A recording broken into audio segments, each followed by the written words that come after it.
हमारे आज के ब्लॉग में। तो दोस्तों हम आपको आज के ब्लॉग में कहानी सुनाएंगे समर और गुनगुन की। तो गाइस देखिए, आज गुनगुन बहुत ज्यादा अपसेट है कि ज्यादा से ज्यादा ही अपसेट है कि ऐसे में ऐसे कैसे हो गया। इतनी सी बात के लिए कोई क्या किसी को जेल भिजवा सकता है, उसको सजा करा सकता है? और कैसे उन लोगों के विचार चल रहे हैं कि उसे फांसी के फंदे तक पहुंचाने के लिए क्या दोस्तों, कि फांसी के फंदे पे वो झूल जाए, बिल्कुल झूलने लगे। तो दोस्तों गुनगुन सोच रही है अपने हस्बैंड ध्रुव के बारे में कि वो ऐसा करा रहे हैं। तो दोस्तों उसके दिमाग में जैसे ही ये आइडिया आता है और आने के बाद में वो उसको कॉल करके बुलाती है और वो आ जाते हैं। तब वो कहती है, ध्रुव तुम ऐसे कैसे करा सकते हो, तुमने क्यों ऐसे उसके नाम से गवाही दी थी, ये है वो है। तो ध्रुव बोलता है कि मैंने क्यों दी, अरे तुम मेरे घर में आग लगा बैठी कैसी औरत हो, औरत के नाम पर तुम कलंक हो, धब्बा हो हैं, और मुझसे पूछे तुमने गवाही क्यों दी। मैं इतना परेशान हूँ, तुम नहीं जानती, तुम नहीं देखती हो। तो वो कहती है, ध्रुव तुम समझो, समर की माँ रो रही है, तुम उनको छुड़ा दो, तुम्हारी गवाही से वो छूट सकता है। इंस्पेक्टर साहब बोल रहे थे कि ध्रुव किसी ऐसे को तुम बुला के लाओ, ध्रुव हो चाहे राधिका हो, राधिका के पापा हो, चाहे राधिका के किसी भी रिलेशन के हो, जिससे कि हम कानून यकीन कर सके। तुम्हें तो पता है कि कानून हमेशा सबूतों पर ही चलती है, जब तक कि उसे ठोस मुद्दा ना मिल जाए वो नहीं चल सकती। तो वो ध्रुव को इतना समझाती है, इतने में ही उसका भाई आ जाता है दोस्तों, छोटू। तो वो बोलता है सही तो हो रहा है, और क्या होना चाहिए, अरे उसको तो जेल ही क्या, उसको तो फांसी हो जानी चाहिए ऐसे बंदे को, कि किसी को पत्नी को रख के और उसे प्रेग्नेंट कर दे। तो वो कहती है, भैया तुम यहाँ, अरे भैया तुम मेरे भाई हो, कसाई हो, मेरी जिंदगी क्यों बर्बाद करने पे तुले हो, तुम चाहते क्या हो मुझसे। तो वो कहते चाहने का वक्त रहा ही नहीं। उसके भैया जो छोटू है तो वो बोलता है कि चाहने का वक्त रहा ही नहीं, जो टाइम था वो निकल गया, टाइम अब वो वापस आने का नहीं है, तूने तो कुछ रखा ही नहीं हमारे लिए। तो दोस्तों गुनगुन का भाई बार बार अंकित यही बोलता है कि तूने तो अब हमारे लिए कुछ भी नहीं रखा, तू बहन के नाम पर कलंक है, तूने तो लड़कियां भाई के लिए कितना कुछ करती हैं, लेकिन तूने तो हमारे लिए एक बात ना मानी, एक समझो नाखून बराबर जगह ना छोड़ी इंसल्ट कराने में, बेइज्जती कराने में। अब मतलब ही क्या है, तुमसे हमारा कोई रिश्ता ही नहीं, रिलेशन नहीं। हाँ भाई ध्रुव, तुम्हें जो सपोर्ट चाहिए इतना तक किया मैंने, मैं आगे भी तुम्हारा सपोर्ट करूंगा। तो इतने में वो कहती है, भैया तुम इतने नीचे गिर सकते हो। तो वो कहता है, मैं गिर सकता हूँ या तुम गिर सकती हो। अंकित बोलता है, गाइस जो मैंने पिछली बार छोटू बोला था तो वो जल्दबाजी में धोखे से निकली, उसके लिए सॉरी बोलती हूँ। तो दोस्तों अंकित बोलता है कि तुमने हमारे लिए क्या छोड़ा है, हैं?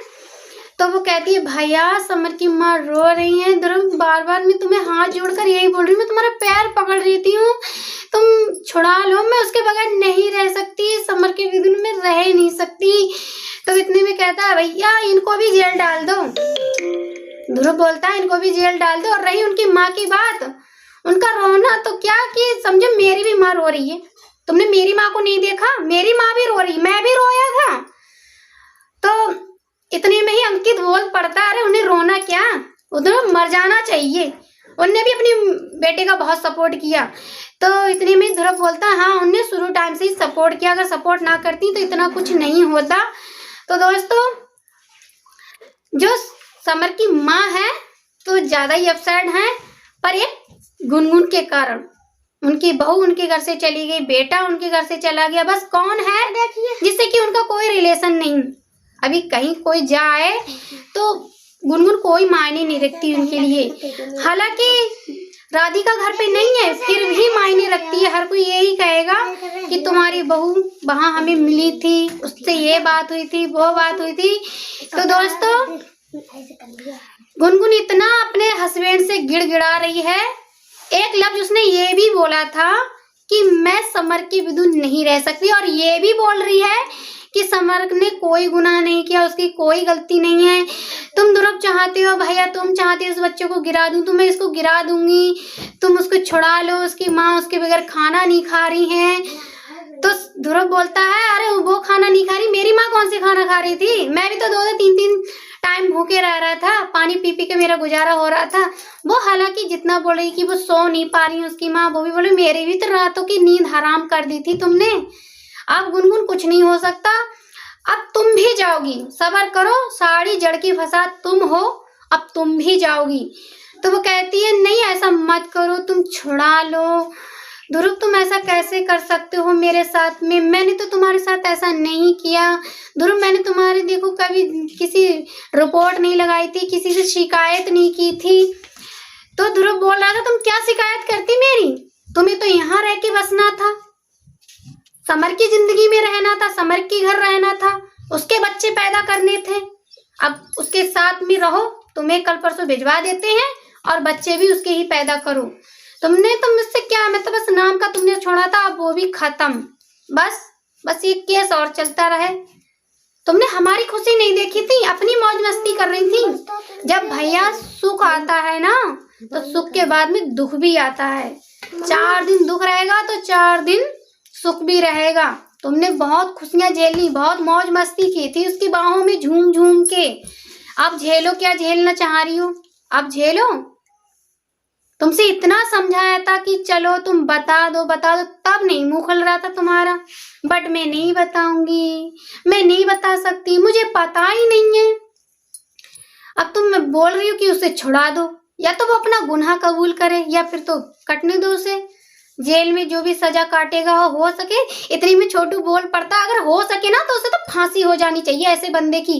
इस समर ने तो गंदगी फैला रखी और इस गुनगुन ने। तो वो कहती है भैया तुम ये क्या बोल रहे हो, मुझे कैसे टट्टी वाले वर्ड बोल रहे हो, गंदगी नीच बोल रहे हो, ये क्यों बोल रहे हो भैया मुझे तुम कैसी बातें कर रहे हो भैया। कोई क्या भला अपनी बहन का घर इस तरह खुशियां उजाड़ता है जिस तरह तुम मेरी खुशियां उजाड़ने में लगे हो। तो इतने में ही ध्रुव बोल सकता है, मतलब बोल सकता नहीं, बोलता है कि तुमने दूसरों की खुशियां कहाँ रखी, तुमने तो कितने लोगों की खुशियों में आग लगा दी, झंड कर दी, जिंदगी बर्बाद करके राख बना दी तुमने सारी खुशियों की।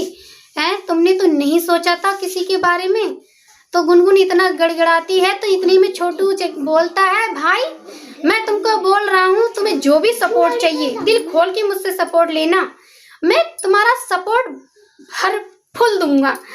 तो दोस्तों वो कहते हैं अरे इसका तो होने दो, ये तो ऐसी ही करती रहेगी, चलो चलते हैं। तो दोस्तों वो 2-4 बातें करके चले जाते हैं और इधर गुनगुन बोलती है कि देखो मुझे तो भैया का सीरियल समझ नहीं आ रहा था, भैया अचानक से यहाँ कैसे आ गए, ये तो समर का घर है ना कि उनकी ध्रुव का, वो तो ध्रुव की साइड से है, राधिका की साइड से है ना कि मेरी साइड से। मेरा भाई होकर मेरे साथ कसाईयों जैसा बर्ताव कर रहा है, ध्रुव के साथ में अच्छे से व्यवहार करता है, राधिका का सपोर्ट है, ये तो वो तो राधिका की साइड से है, मैं क्या करूँ गाइस, क्या ना करूँ। तो दोस्तों हमारी वीडियो पे यूं ही बने रहिए। आज गुनगुन बहुत अपसेट है और उसे अपनी गलती का पछतावा है, अगर उसे पछतावा ना होता तो वो बच्चा गिराने की बात ना कहती। और दोस्तों उसने एक लफ्ज ये भी बोला था कि मैं समर के बिन नहीं रह सकती, तो उसने ये बात सच कही थी या झूठ कही थी कि वो उसके बिन रह सकती है ना रह सकती। तो छोटा सा कमेंट जरूर करें प्यारा सा, हमारी वीडियो को लाइक कीजिए, शेयर कीजिए, सब्सक्राइब कीजिए, अगर नए हैं तो बेल आइकन घंटी जरूर प्रेस करें। और आज का वीडियो देखने के लिए धन्यवाद, मिलते हैं नेक्स्ट व्लॉग में, तब की टाटा बाय बाय।